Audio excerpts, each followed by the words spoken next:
Hello dear viewers, and welcome back to our channel, your trusted place for thoughtful, in-depth updates about the British royal family. Today we turn our focus to a story that sits at the very heart of the monarchy and, frankly, strikes a deeply human chord far beyond palace gates. It's about King Charles III, his reign, his health battles, and what all of this truly means for the future of the crown.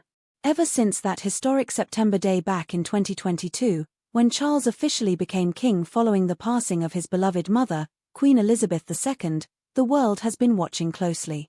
Here was a man stepping into the shoes of a monarch who had defined an era, carrying forward a 70-year legacy of resilience, stability, and understated power.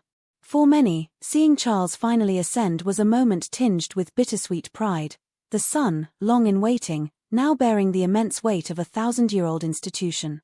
But in a twist that felt painfully human, King Charles's early reign quickly became intertwined with his own very personal, very vulnerable battle, a fight against cancer.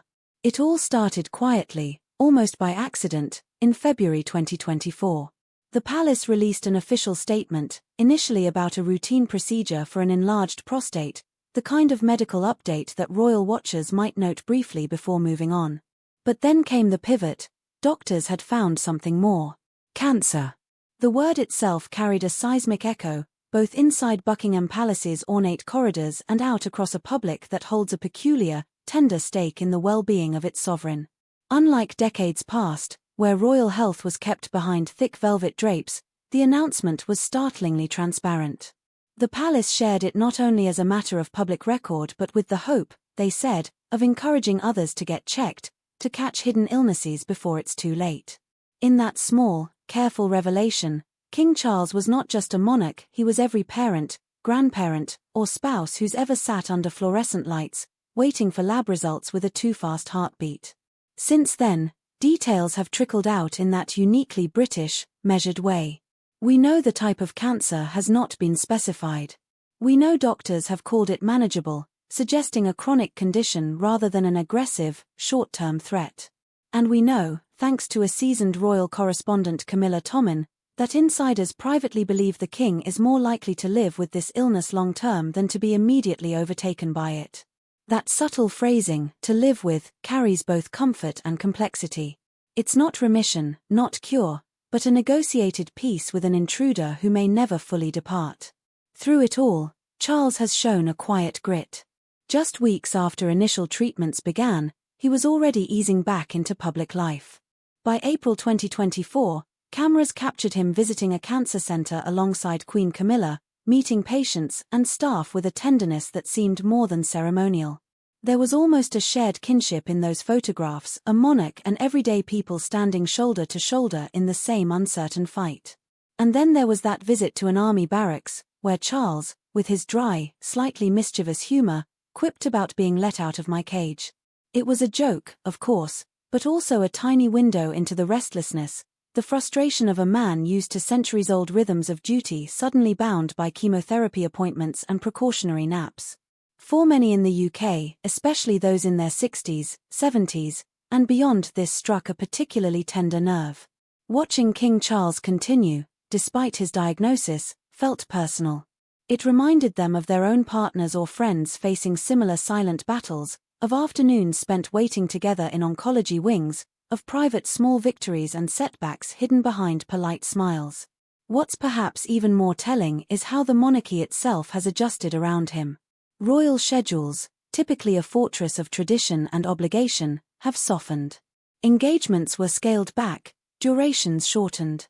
Upcoming tours reflect this new cautious optimism. The October 2024 trip to Australia and Samoa is purposefully designed with lighter programming, shorter events, fewer endless handshakes in the sweltering sun.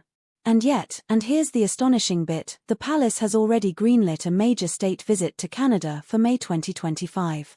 That's more than a year out, requiring enormous logistical and physical stamina. The mere existence of that plan quietly reassures the public that doctors foresee the king strong enough to shoulder it. But amid these cautiously hopeful signals, ripples of worry still spread. In March 2025, the king required a brief hospitalization, reportedly linked to treatment side effects. Though the palace downplayed it, as is their custom, headlines bloomed across the tabloids, speculation flourished, and the familiar national unease returned. After all, the crown isn't just a symbol. It's an anchor for millions who have already weathered enormous social and political changes in recent years. Public concern was further fueled by a deeply personal, arguably ill-timed comment from Prince Harry. During a BBC interview, Harry remarked, rather bluntly, "I don't know how much longer my father has."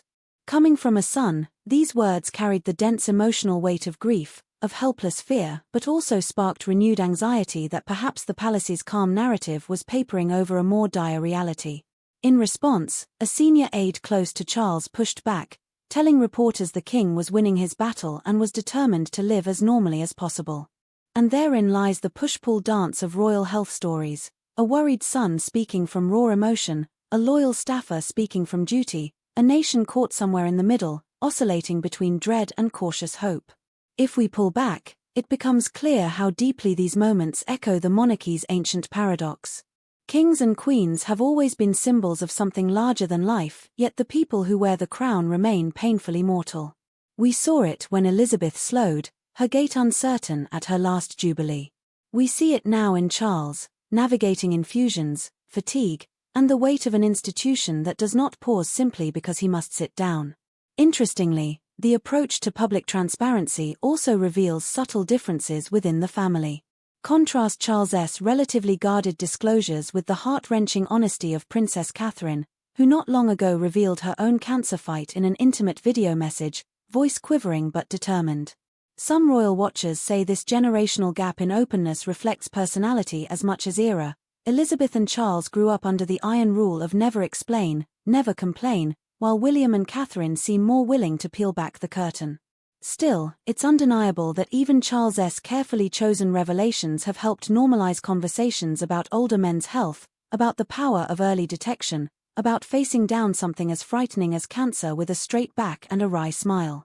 Meanwhile, the public's response continues to be a layered tapestry. Yes, there is apprehension, how could there not be, knowing the head of state is managing a serious illness? But alongside it is admiration, even tenderness. Watching the king crack jokes with soldiers, shake hands at charity galas, stand solemnly at memorials, all while quietly navigating doctor's appointments, resonates with millions who've walked similar paths. So what does the future look like?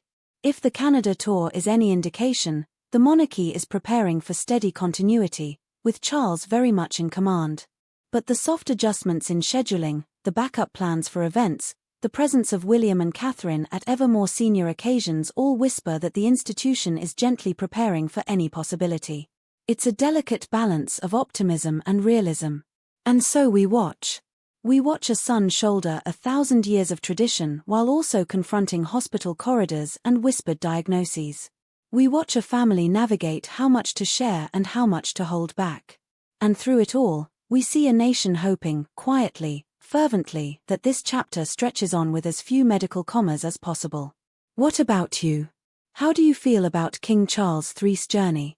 Does his visible determination inspire you, or does it heighten your concern about what lies ahead? Share your thoughts in the comments, respectfully, as always.